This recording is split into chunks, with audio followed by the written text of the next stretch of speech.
You're well equipped now to take derivatives of a variety of different functions. You can take the derivative of constants. That's easy, derivative of 0. You can take the derivative of power functions. Use the power rule. You can take the derivative of sums and differences. Just distribute the derivative and do each one separately. You can now take the derivative of products and quotients, and you have to use the product and quotient rule on those. That's very important. And now you can also take the derivative of composite functions utilizing the chain rule. What I want to show you now is that you are also going to be capable of taking the derivative of equations that aren't even functions. These aren't necessarily functions. They could be functions, but it's going to be a mixture of x's and y's in a way that you might not be able to solve for y. Now, if you can solve for y, if you've got an equation and you're able to do y equals, and on the other side it's a function of x, then you should be able to take the derivative using all the tools I just mentioned. You'll f prime equals, and you'll run all of those rules. But if you can't solve for y, then you definitely need to know about implicit differentiation. So I want to talk about the difference between implicit functions and explicit functions. Let's start with that. And this is section 2.5.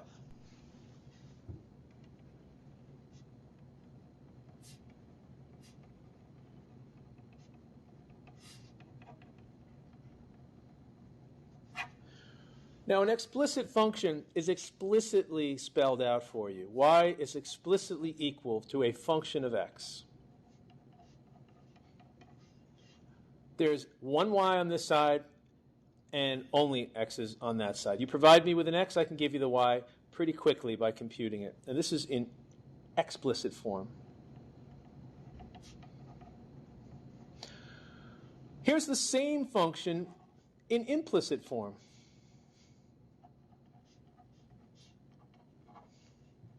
Now, if you provide an x value, an independent variable, you would plug it in here, and y is not as spelled out as clearly as it was before.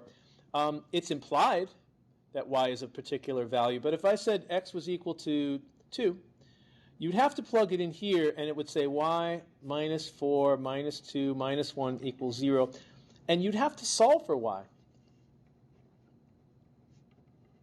So it's implied that y is equal to 7. This is implicit form.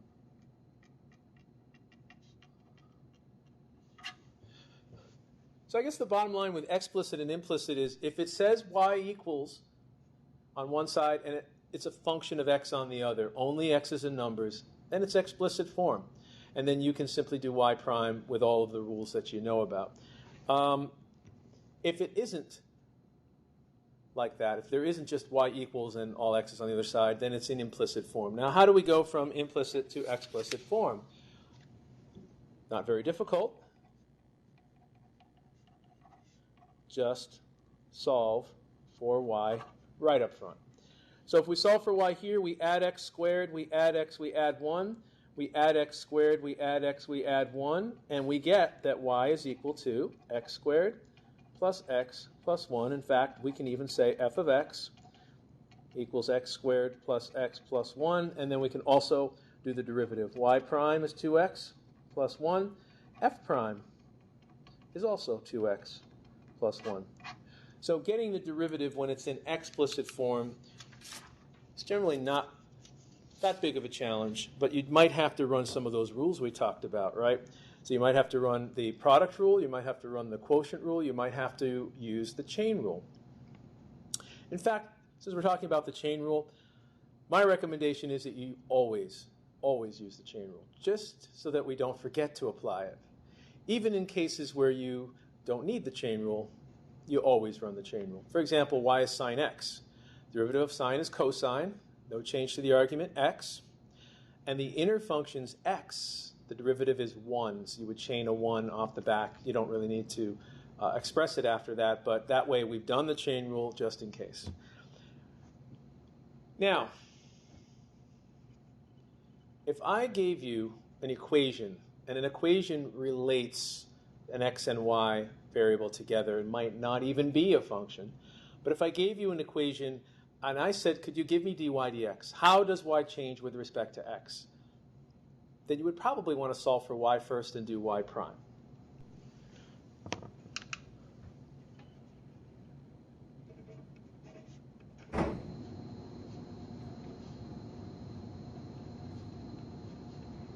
This equation relates y and x together.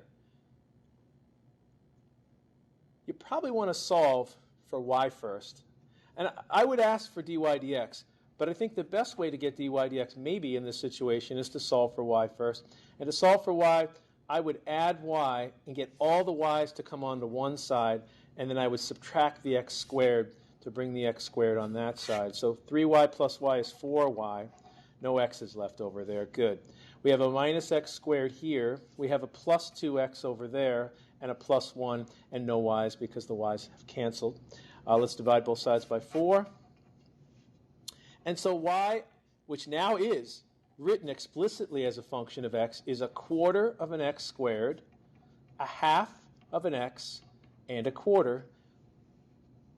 And we should be able to pretty readily get the derivative from there, and the derivative will reveal any slopes of any tangent lines we desire. You do need to indicate where you are, though. So we could even do this. It's a pretty nice way to write that particular derivative. Now I'm about to reveal to you something you have been doing all along, but perhaps not even realizing it. Whenever you work with an equation, you're supposed to do the same. Whatever you do to the left side, you're supposed to do the same exact thing to the right side. So we're supposed to be doing the same things to both sides. After all, it's an equation. It's a balance scale. Both sides are now equal. So if you do something over here, maybe make it heavier, you have to do the same thing over here so that's just as heavy, that they balance up again. So for this particular example, how did we get y prime? How did we get f prime? Y was equal to this. This is just the explicit version of that function. This is just solving for y. But I want dy dx.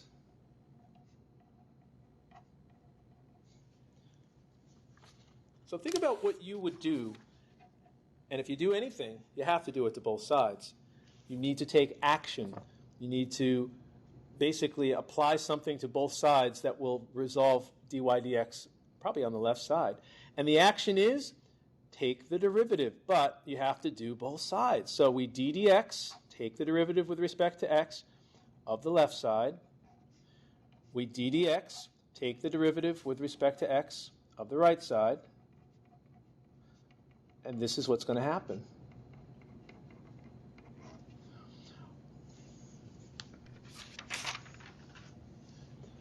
Well, d dx, the variables don't really match here. What's going on is we're going to have to run the chain rule, actually. Okay?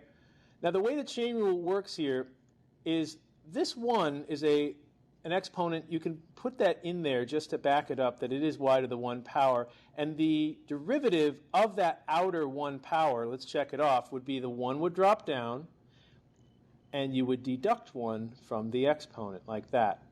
The next thing you do when you check off just the y itself, and I'll get in there and check that y off, is to take the derivative of the y itself. That would be d dx, the letter y itself. Now, y to the 0 power, anything to the 0 power, generally, except for 0 to the 0, is 1. So this is 1 times,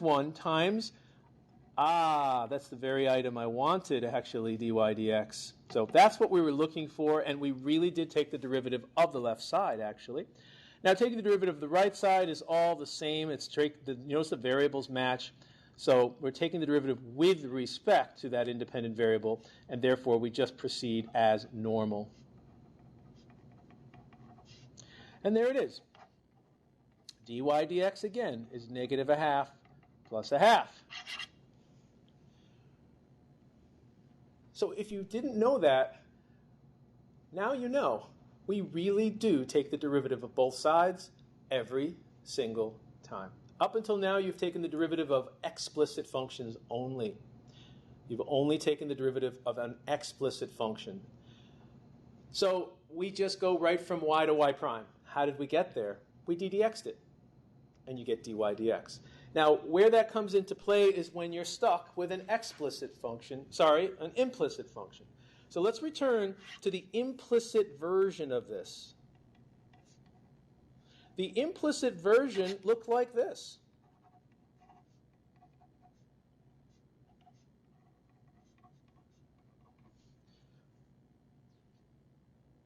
Now, the prize is right here.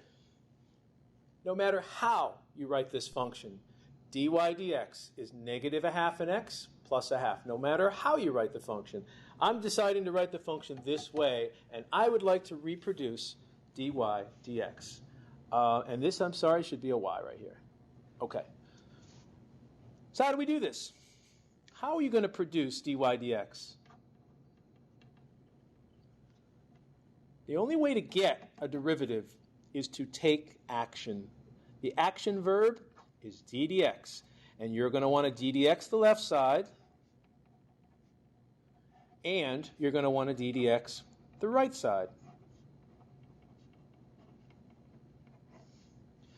Now, we know from our rules that the derivative of a sum is just a separate derivative of each term.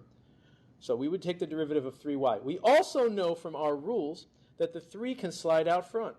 So it would be 3 ddx. So let's just do this one. The 3 can come out front, and look what you're doing. dy dx. Got it. Plus ddx, take the derivative with respect to x of an x, so it's just a normal derivative. Derivative of 2x is just 2, the normal derivative, minus. Now, you're taking the derivative of a y, so just like before, you end up getting ddx on a y. You end up getting dy dx. And of course, the derivative of a constant is 0. We're beginning to notice a pattern, and that is when you take the derivative and the variables don't match, you always seem to get a d variable. In other words, the variable that's you're taking the derivative of will go on top, and the derivative that you're taking respect of that variable goes on the bottom. And you'll notice that that's what happened here. There's the variable that was in the problem, went on top, and there's the variable that was taking respect to that x-independent variable, ended up in the bottom. And there it stands, dy dx. And there's 2 of them. So the real question becomes, did that really solve the problem? The answer is no. I want to know what dy dx is. And again, I do know what that is from before. When we did it explicitly, we found the answer right there. I want you to think of dy dx as your new variable. Think of it as your new capital X. And what I want you to do is solve for capital X. Solve for dy dx.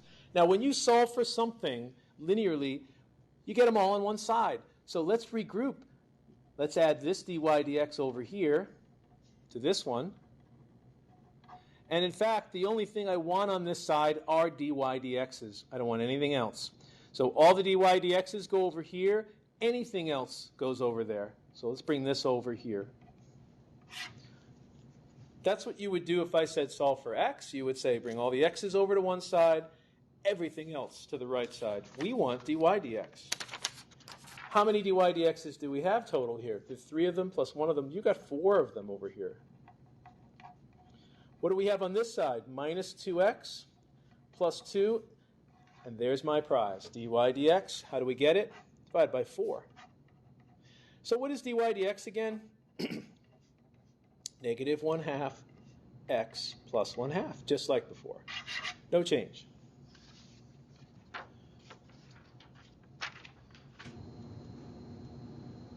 So you're probably thinking, why would I need to do that? Why don't I just always solve for y, get the explicit form of the function, and then just get y prime the way I normally do, running all those rules? The reason is because some of these equations cannot be written in explicit form. Some of the functions sometimes can't even be written in explicit form, but sometimes these equations aren't even functions. And when they're not functions, we're kind of lost. I can't write it as y equals and only put x's on the other side. Let me demonstrate. Hopefully you recognize this one. This is the equation of a circle. Circle centered at the origin with a radius of 2. So let's draw that circle. 2 units here, 2 units there, 2 units here, here, all the way around. So we make our circle here. Sketch it in.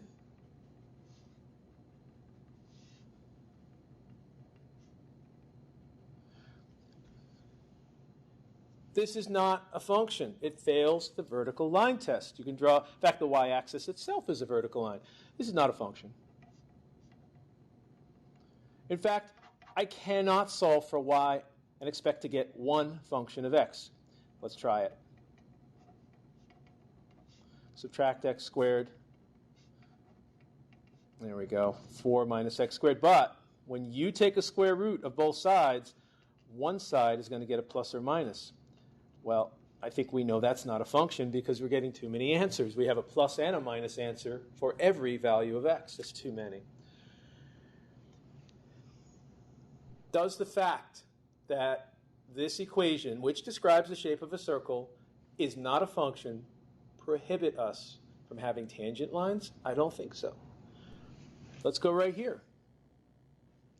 I see a tangent line right there. In fact, the slope of that tangent line is infinite. I see a tangent line right here. That slope is 0. I see one up here. That slope is also 0. I see one right here. They're all over the place. So there are tangent lines to be found all over the circle, and sometimes we need those. We need to get those tangent slopes, just like we do with functions. So how are we going to accomplish this? Let me label these points, by the way. This is 2, 0. This is 0, 2. This is 0, negative 2. Okay, can we get these slopes that we already know the answers for? We don't know these two, but can we get those by using the derivative? And the answer is yes, we can. Through implicit differentiation. I want you to take the original equation and write it down. It doesn't matter what's what and where's where the terms are. You don't have to rearrange anything. Just write it the way it is originally written is fine with me. Now, take action. To get a derivative, in fact, the prize is right here. Let's not forget, dy dx is the derivative, and I'm looking for that. What you got to do here is d dx both sides. So d dx the left side. Don't forget, d dx the right side. I don't think we're going to have any trouble at all on the right side. So let's start with that. Okay, we've got that down. Now, when you d dx an x, the variables match, you can just take a normal derivative. When you d dx something that is not the same variable, what's really happening deep down inside is the chain rule, actually. And let me show you how the chain rule works. By distributing this derivative over. So I haven't really executed it. You know I have to. And this is what's going on, guys. What's going on is d dx means take the derivative. This is a composite function. It's a squared on the outside and a y on the inside. Y is not x. X is the independent variable. So if you check this off, use the general power rule, you know what happens. The 2 comes down. Deduct 1 from the exponent, and you know I've said this many times. No change to the argument. Got it. But chain rule dictates by multiplying by another derivative, right? And what's another derivative? The next derivative is the derivative of the inner function.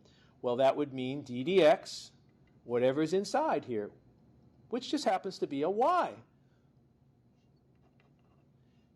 And that's our prize. So I want dy dx. I found it. The last step is solve for it. So we need to solve for dy dx, guys. We got to get dy dx to live by itself. How do we do that? If this is indeed the prize, you only want things with dy dx on the left side. This does not have a dy dx. We don't want that. Put that on the right side.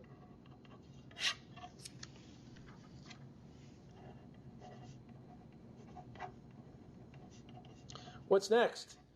I need you to get rid of anything in front of dy dx because I want it to live alone, right? So what is this dy dx thing?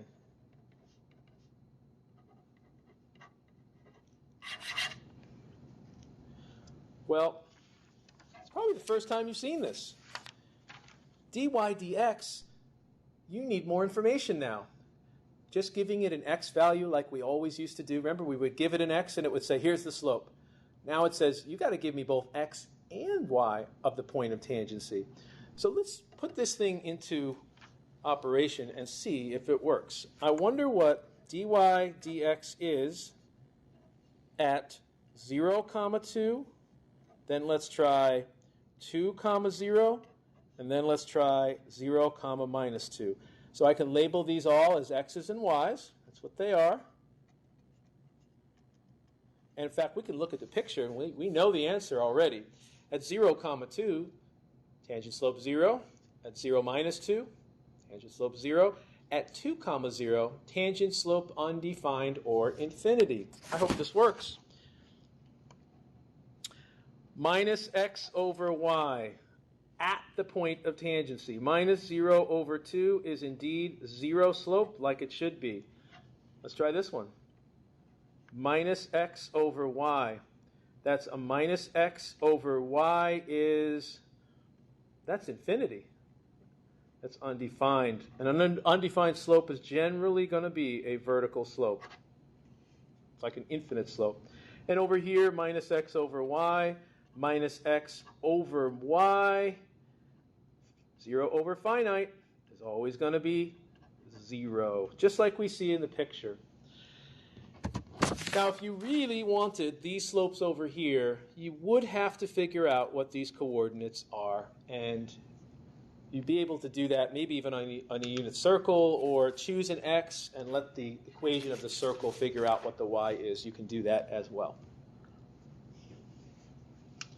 Now, let me go over the procedure for implicit differentiation based on this previous example. I want to shorten this procedure up just a little bit. I need you to ddx both sides. I know that part of what we're doing is based on the chain rule, but let's save ourselves a step here. The rule is, when the variables match, take the derivative normally. The derivative with respect to x of x squared, that's just a plain old derivative. There it is. When the variables do not match, like these two, I still want you to take the derivative normally. Derivative of y squared, well, the 2 comes down, you deduct 1, right? But the chain rule will always introduce a derivative next to it. And the derivative will be d variable, d variable. In this case, it's dy dx. And of course, that's 0. And then you can solve from there, just like we did previously. That's the shortest, quickest way to do this. We're going to do some more challenging implicit problems in just a moment. But when the variables agree, you can just take a regular derivative the way you always have. When the variables don't agree, you still take a regular derivative, but always next to it is chained an extra derivative, dy dx in this case. Okay, so I want to take a look at some more interesting examples where we have to go a little bit further than that. What about an equation like this?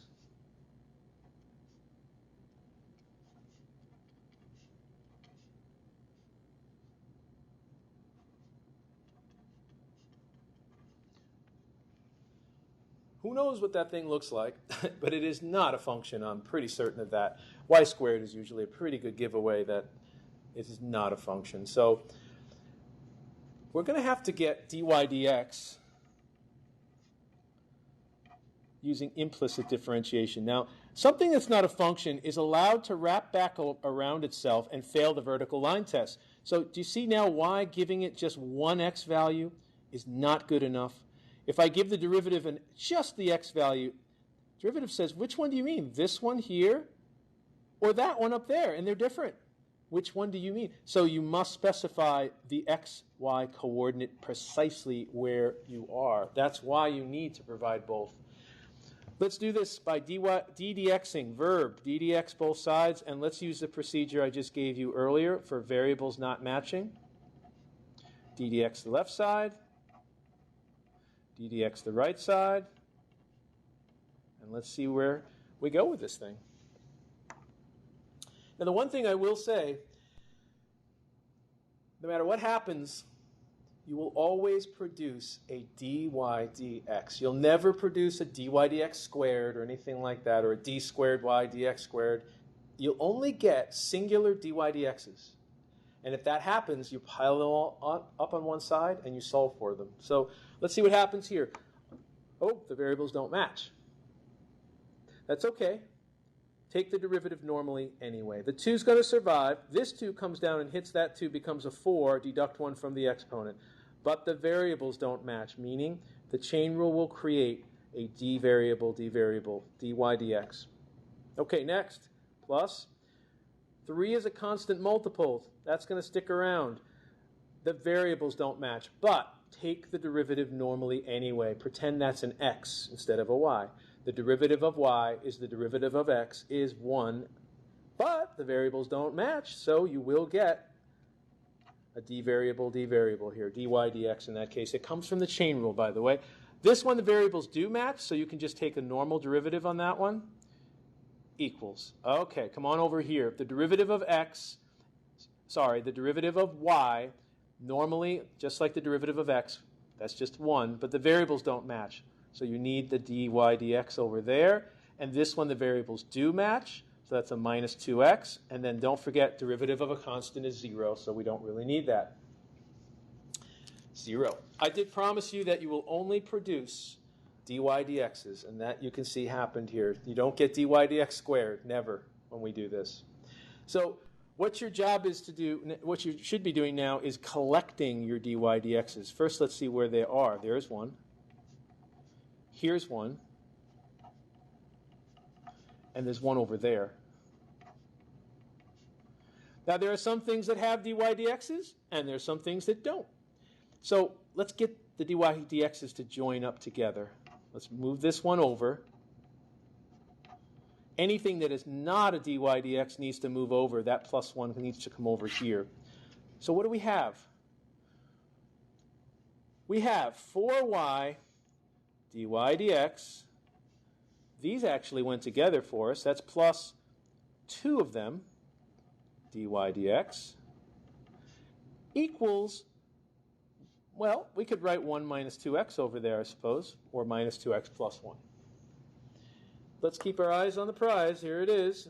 In fact, as I promised, there's only going to be a singular dy dx in each term over here, no squareds or anything unusual, meaning you should always be able to factor it out, just like that. So factor out the dy dx. Show me what's left. That's what's left. And I think you probably know what to do next, because this is the thing we want. This shouldn't be here. And how do we get rid of it? By dividing by it. Both sides, please. dy dx for this problem is 1 minus 2x over 4y plus 2. And if there were a common 2, then we could cancel. You know we can't cancel these 2's. Most I could do here would be to factor a 2 out. But that didn't help me much unless I was able to factor a 2 out of the numerator, which I couldn't do. Okay. So let's proceed with the next step here. Now that you know the procedure for finding derivatives using implicit, I think what I'd like to do is I'd like to find the slope of a graph using implicit differentiation. I'm going to find a good homework problem to work on here. let's see here. Okay, here's a pretty good problem to look at. Out of the homework, problem 35. They give us this curve. xy equals 1. Now, xy equals 1 looks like this, by the way.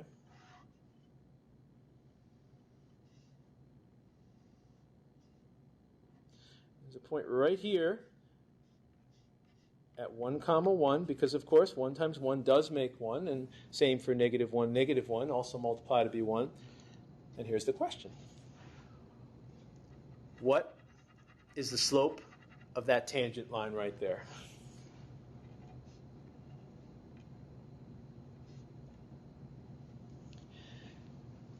Now, you look at it, and you notice that it's negative, and you might even guess that it's -1. Probably a pretty good guess.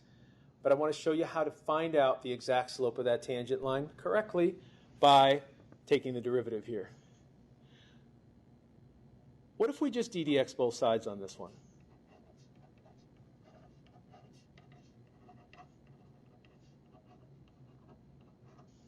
Because that's really how you find a derivative. You ddx both sides. Even the way the equation originally sits, we can do it that way and still get dy dx. Now, I want you to see something very carefully here. Notice what you've got. You've got a product, and there's no way around it. When you have a product that involves variables, you absolutely must run the product rule. If it was just a constant times x or a constant times y, you know, constant multiples are no big deal. You just bring them out front. But when it's variables, you have to run that product rule. We really do, even though the letters are different. So I would label this as my f function maybe, and maybe this would be my g function. And you do need to make a nice little table here. F is equal to x. Now what's f prime? Well, what kind of derivative are we actually taking here at ddx? So we ddx the letter x. We notice that the variables match. The derivative of x is just 1, and that's all we have to write. Over here, the g function is y. What's g prime? Well, what kind of prime is it? It's a ddx kind of prime. It's taking the derivative with respect to x of the y.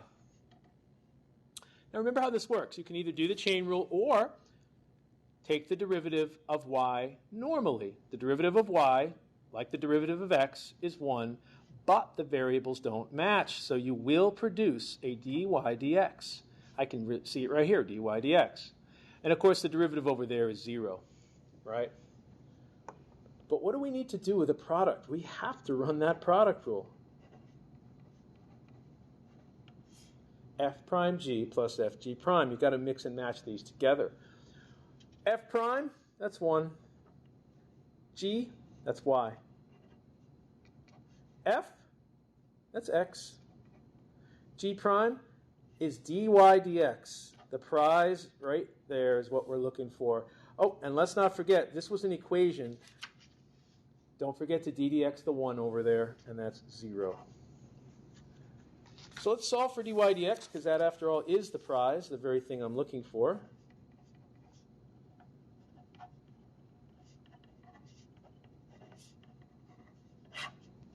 And let's see if it makes sense.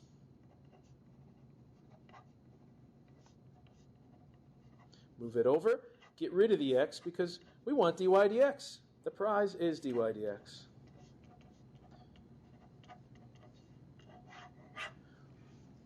So dy dx is negative y over x. Okay, let's go back to the problem up here.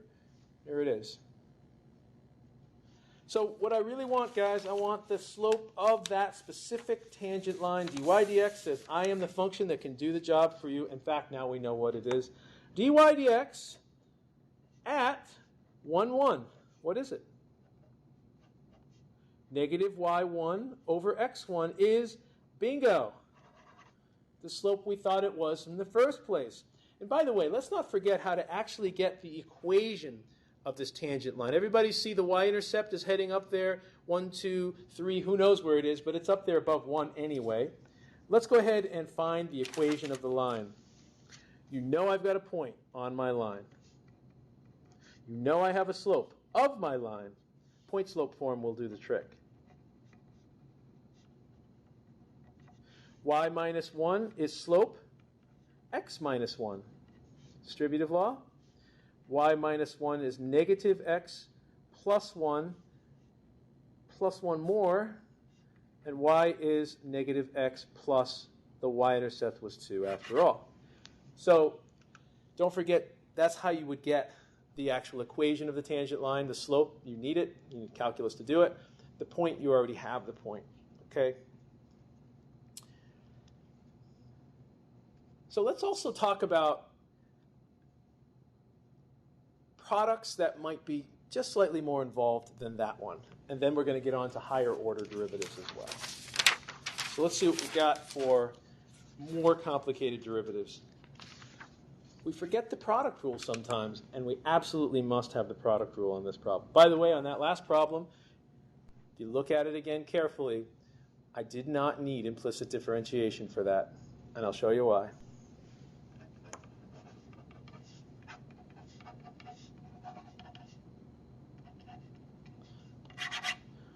No need for implicit differentiation.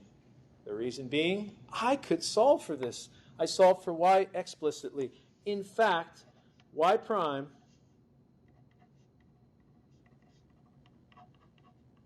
and interestingly enough, it looks very different, doesn't it? But it says, you know what? Actually, all you really need is tell me x. Well, where was our point of tangency? It was at x equals 1. Feed it in. And y prime was equal to negative 1 over 1 squared. It still resolves the same result. So it's interesting on that problem, the implicit was not needed. I did it.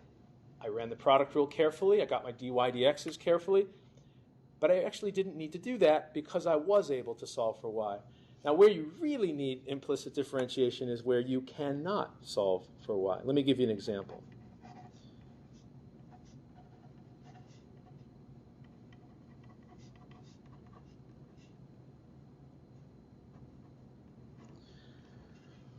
Here's a real mess of an equation. This thing has got xy squared, so y's and x's are together, y's alone, y squareds. It's definitely not going to be a function. There's no way to solve for y. You could try, but it will not work where you can just get the letter y all by itself and x is on the other side. It really does not work. So how are we going to do this? d dx both sides.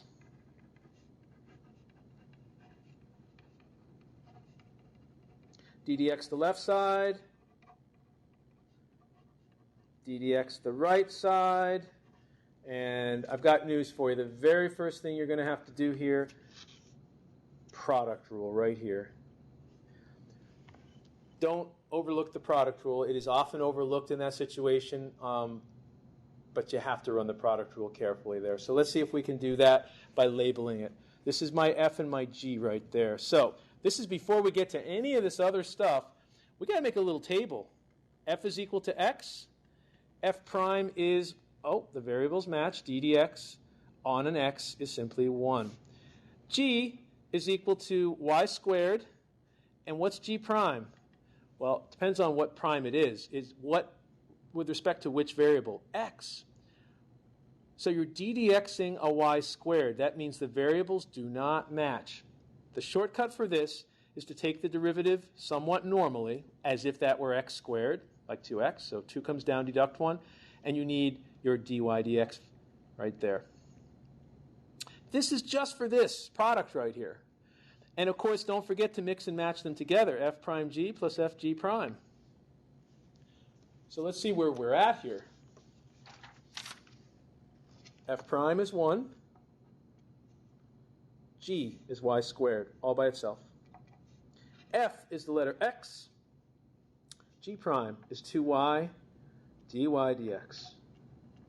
So we're starting to produce dy dx's, and that's good because we need to solve for dy dx. Okay, next one, right over here. Minus 3 is a constant multiplier. It's going to stick around, and all you're doing is d dxing the letter y itself. You will get dy dx on that. Now, derivative of 4x is 4. Derivative of x squared, variables match, you get a normal derivative.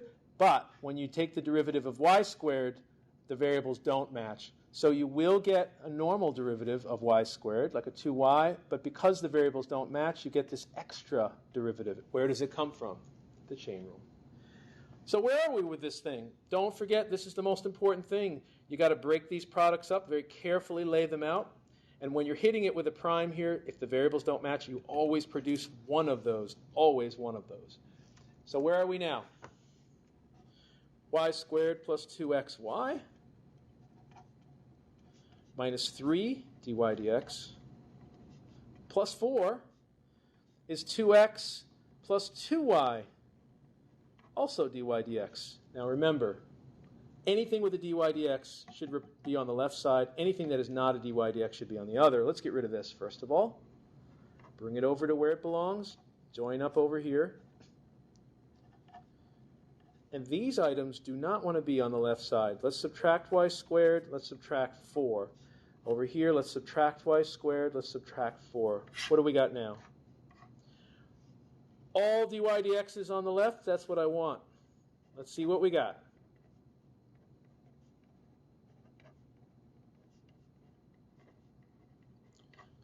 And over here, these are things that don't have dy dx. So there's a 2x over there, there's a minus y squared over there, there's a minus 4.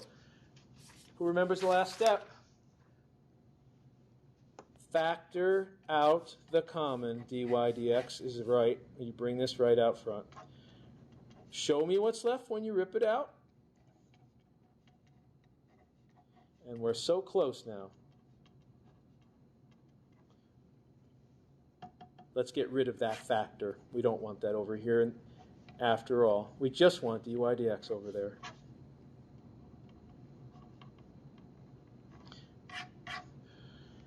So here it is. Dy dx normally will have x's and y's in it. And that's what we got here as well.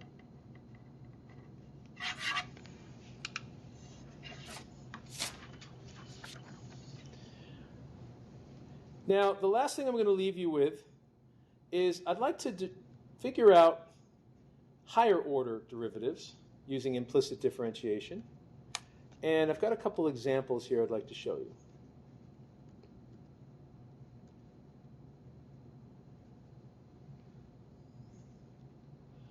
So let's look at something simple, equation of a circle again. So equation of a circle looks like this. X squared plus y squared equals some radius squared. Let's find dy dx. ddx both sides. ddx the left side and the right side, please. No product rule needed. That's good. Hey, the derivative of the same variable is easy. You just take normal derivative. But when the variables don't match, take a normal derivative and chain off a dy dx in this case. And that will be indeed the prize in a moment. That is what I want. So subtract 2x from both sides. And I get 2y dy dx equals minus 2x. I think we've done this before. So apparently the radius does not matter. It will not affect the derivative. Very interesting. But what I really want the second derivative. Can we get the second derivative? You know we can do a derivative, a second, a third. We can do multiple derivatives on the same function. How are we going to get the second derivative on this? Now to get the second derivative, basically we're going to have to ddx both sides again. So we ddx the left side. Already has a dy dx there. We ddx the right side. Okay. Well, you see these two d's right there. You can imagine those go together to make a d squared y. Imagine these two dx's go together to make a dx squared. This is indeed the second derivative. Good. And that's the terminology you would use for the second derivative. Over here, not as easy. But it's a quotient, so we need the quotient rule. That's your f, and that's your g. Now the quotient rule says if you're taking the derivative of a quotient that have variables like that, you want to do f prime g minus fg prime all over g squared. We're going to have to work that out, and the only way we can do that really is to build a table of f's and g's. F is equal to minus x. F prime is derivative of minus x with respect to x. The variables match, so it's a normal derivative. G is equal to y. And g prime, the prime is the d dx, so it's taking the derivative with respect to x. Oops, the variables don't match. But the derivative of y is 1, but you always need that extra dy dx here, the d variable. So now I think we can piece this thing together. The second derivative of that circle should be this. F prime g minus f g prime all over g squared. Now, how do you have a second derivative that references the first derivative?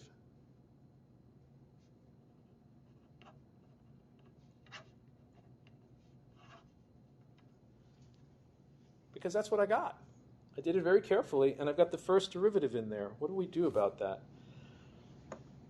Well, come on back down here, because we do know what the first derivative is. It's right there, minus x over y. So we have to replace this with what we know it to be.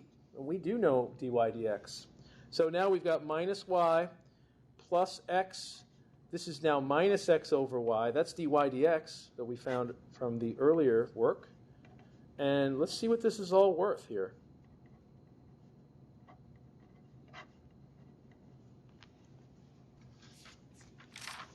Now, that happens to be a complex fraction.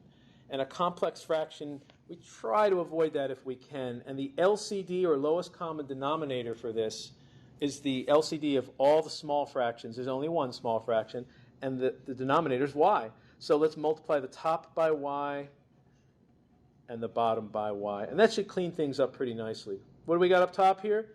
Minus y squared minus x squared. That's what it says, right? Minus y squared, and the y's would cancel here. What do we got on the bottom? Y squared, y cubed. So what do we really have here?